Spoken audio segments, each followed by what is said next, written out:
Hello, you are currently listening to the Klingon audio track. If you had not listened to the English audio track first, please switch over to that now.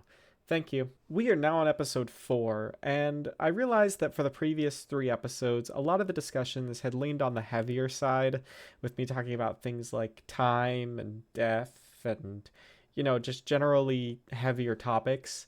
So I figured I'd lighten it up a bit and talk about helium. This is not a joke. I'm going to be talking about the element helium for the next however long this is going to be. Helium is awesome. It's just cool. It's the second element on the periodic table, and it is extremely versatile. It's light, so you can use it for things like balloons. I mean, that's where most people know helium from, but it has infinitely more uses than that. I mean, it is inert for one thing. So you could technically use something like hydrogen for those balloons, and it would be even lighter. You could make those balloons even lighter. They'd like float up faster and all that. There's just one problem with hydrogen though. Yeah, if you've ever like heard of the Hindenburg, yeah, that was a hydrogen airship. And yeah, it blew up because hydrogen is very flammable. I mean, hydrogen and oxygen is water. So actually, when you burn hydrogen, it just becomes water because it burns with oxygen.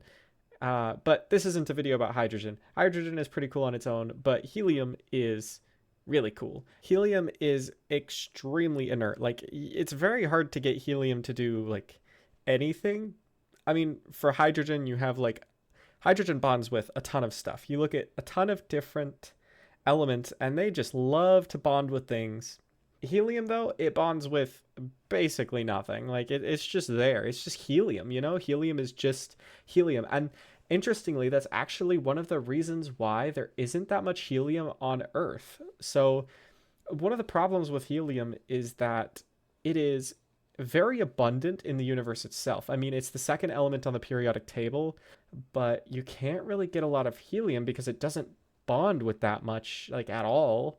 So the only like way you can get it is if it just gets trapped in gas pockets, or if it gets trapped without physically bonding with stuff. It gets trapped in like pores or like in gas pockets. And the problem is because it doesn't bond with anything and it stays so much lighter, it can just float away. It can just float away out into the upper atmosphere, and then it just gets taken away by the solar winds, and then you just don't have helium anymore. And that's why, like, despite helium being the second most abundant element in the universe, it's not super abundant on Earth. In fact, like, there are some problems in the fact that like helium isn't really renewable. Like, once you use it, it's just gone.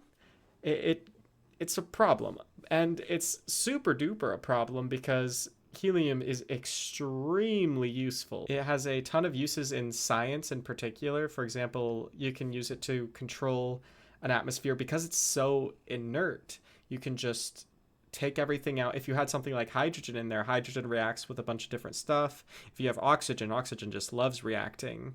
Nitrogen is relatively inert as well, but it will even react as well with a bunch of stuff. So like helium is really the best thing to like put in there because it's so inert and just so not really like it's not going to cause any problems if you swap an atmosphere with helium, and that's better than just completely removing any atmosphere, because then you have a vacuum, and vacuums are harder to deal with, and technically it's like almost impossible to pull a proper like full vacuum, so you're always going to have stuff in there. So might as well have that stuff be inert. Sorry, Delilah's rubbing on the microphone, so if that is loud, I do apologize. It's also very, very useful in like for cooling, because you can use it has a very high thermal conductivity, so it can just be liquefied into liquid helium, and then you just run it through stuff, and that liquid helium is very cool, so it helps you cool things quickly. And that's actually very useful in a ton of different applications. So, for example, with MRIs use helium cooling to cool themselves down, to cool the magnets and electronics down, to get them to an operating temperature so you can get like an MRI done. And without helium, you can't really do that because hydrogen just doesn't quite have the right like cooling properties, and it's just not as good, and it has like it's just not as good. Hydrogen you can run into some problems. It's also extremely like it just likes to leak, and if you have a hydrogen leak, yeah, once again, poof. You go up in a big ball of flames. And then, as mentioned before, of course, you have like flight. So for example, like the Hindenburg was used with hydrogen, and we all saw how that ended. So now a lot of uh, blimps, if you see a blimp, like the Goodyear blimp is the famous one that everyone knows. That one uses helium rather than hydrogen because it's inert. It's not going to spontaneously combust. Like it's just a lot safer. It's also highly useful in welding as well because, like I said, once again, it always comes back to like the inertness of helium. It doesn't want to react with anything. So if you're welding, you're working with very high temperatures, very like it just wants to react with everything. Like if you've ever welded, you know the moment you stop welding, you got to do something because it's gonna rust like immediately. That weld just wants to rust because it's hot and it was just like melted and it wants to react with the oxygen in the atmosphere. So you're just going to immediately start getting rust. But if you blast it with helium, it takes away all the atmosphere or it takes away all the oxygen, and you can just use normal stuff. Like you don't have to really worry about the rust while you're welding. It's super useful for stuff like arc welding, for example. And it's useful for so much stuff. I mean, you obviously know about like the balloons. You know that it makes your voice funny.